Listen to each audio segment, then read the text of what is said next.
The 15 members of ECOWAS, or the Economic Community of West African States, have cut off economic ties, closed the border with Niger. And it comes after this meeting in neighbouring Nigeria between the leaders. And we can cross now to Lagos and speak with our correspondent, Chinwe Ossondu. Chinwe, first of all, bring us up to date with the mediation efforts going on at the moment. Oh, the mediation going on at the moment with the junta. We have the transitional head of state of Chad, who has actually volunteered to do some mediation work. A lot has not really happened from yesterday and what has happened today.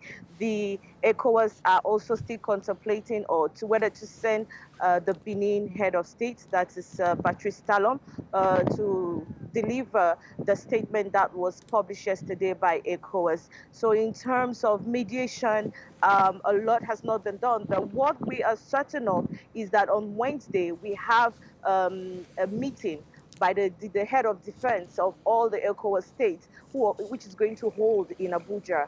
And right there, they are going to, of course, talk about the possible military intervention that the head of states talked about on Sunday. So probably, as they said, the military intervention is always a last resort. We are still on an agenda or an ultimatum of 7 days, expecting these people to reinstate, release and reinstate the head of state and his family and the government that has been in place before the coup. So in terms of progress on mediation, we are still waiting for some few developments. Now, in the last few minutes, Chinwe, the Kremlin has said that they want to see restraint in Niger, and they're calling on a resumption of political progress. It's still a bit vague as to whether they mean the return of the toppled government. What's your take on the pressure geopolitically, I guess the strategic measures being taken by the US, the EU of the economic sanctions, the West African leaders too, but also the concern of increasing Russian involvement with protesters on the streets in Niger with Russian flags? The Russian flag presence is just a sign of the poverty, the level of poverty, and the population or the citizens are looking at Russia as a solution, as a way out of poverty. Remember, the level of poverty is very high in Niger Republic, despite the fact that the country is endowed in gold and uranium, which the US and France are actually exploiting for themselves.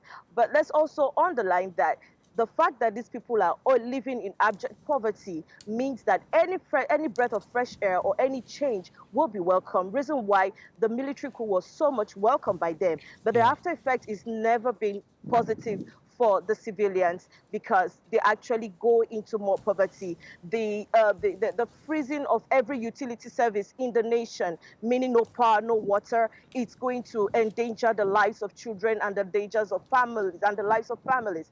So it's going to really spread across the economical and the livelihood, the living standards of the population. Chinwe, briefly, you mentioned poverty, just where you are now. I think there's a recent report about the common wage for many in Nigeria, about $2 a day. There's a big crisis going on. There's a state curfew with food looting in one state in Nigeria. Is Niger a welcome distraction at the moment for Nigeria's president?